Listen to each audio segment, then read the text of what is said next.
Hi everyone, welcome to Style3D channel. In this video you will learn some of the functions about 2D window.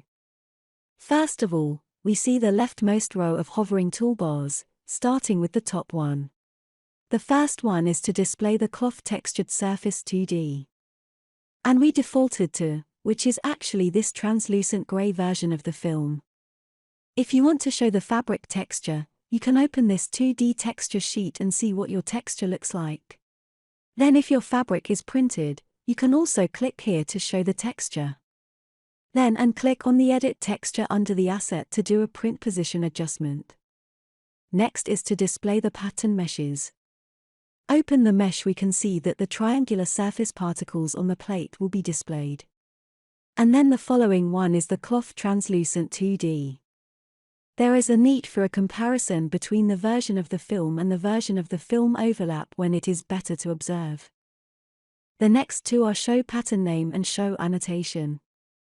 To show the annotations, we can click on the Add Annotation under Home and type the annotation you want on the pattern.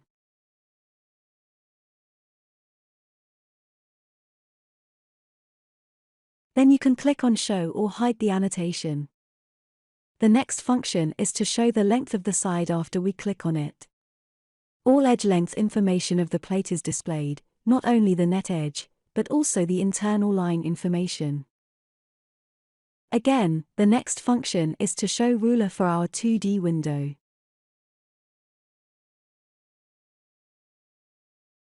It will also change as we zoom in and out of the interface.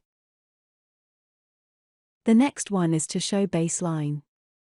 Our default baselines are shown, and if we have more baselines than we can use, we can hide them. And the next one is to show the grain line that is also related to the edit texture under the asset. We usually also hide it. And next is to check the sewing lines. Then there will be a pop-up window like this on the top right. Then we require conditions for the sewing line of this garment if the height difference is less than 0.5 and proportional difference is less than 10. Then all the lines marked in red do not meet this condition, so they will be marked.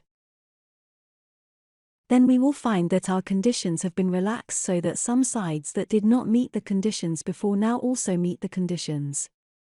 This is a sewing lines check function, and the next one shows the seam allowance.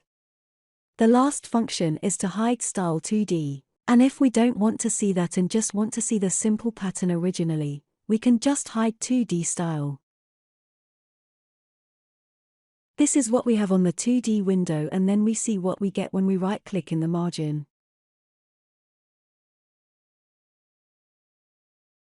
The first is the simplest paste and mirror paste. That is to copy and paste patterns. Here are two more. One is Smart Guide and Snap to Pattern. Smart Guide can help us to align with edge or center line of other patterns as soon as possible when we move the pattern. And it will attach to these reference lines and then to the sides. Snap Pattern allows us to quickly move the edges or vertices of the plate as we move it. Snap to the edge of other plates. See, here is my back piece and the lower edge of sleeve to play a good snap effect.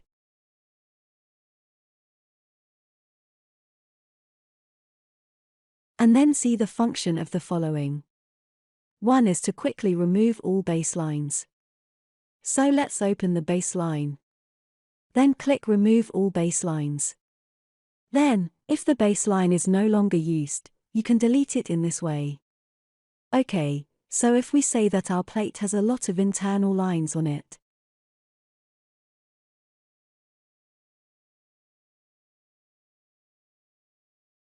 and then we want to do an edit on all these internal lines and then select them. However, when we want to make a quick selection, we often select the net edge, so we can use the following tool to lock all outlines. Then we go back to the box and all the net edges are locked and cannot be selected, but only the inner lines are selected. This is also convenient for us to do a unified editing of the internal lines, but on the contrary we can also unlock all baselines. Unlock all the internal lines, so that we can no longer operate on the internal lines. Also, the guidelines is the same method of operation. Then the next one is to select patterns without seam lines. This function can quickly help us to check and find the plates that we have missed. And below this is a function to optimize all curve points. First, we show all the curve points and then we click on this to optimize all the curve points. We will see that we have fewer curve points, but it does not change the curvature of our original curve. And then see the next is to focus panorama, and it can quickly find a more appropriate perspective. And then, at the bottom, there's the one we've all seen before, which shows or hides all 3D patterns. This is some of the functions and operations in our 2D window. Then, in the next lesson, we will explain some of the functions in 3D windows. I hope some of the tips will help your modeling work. If you like what we do, please liking, commenting and sharing this video. Thanks so much for watching, and I will see you in next video. Goodbye.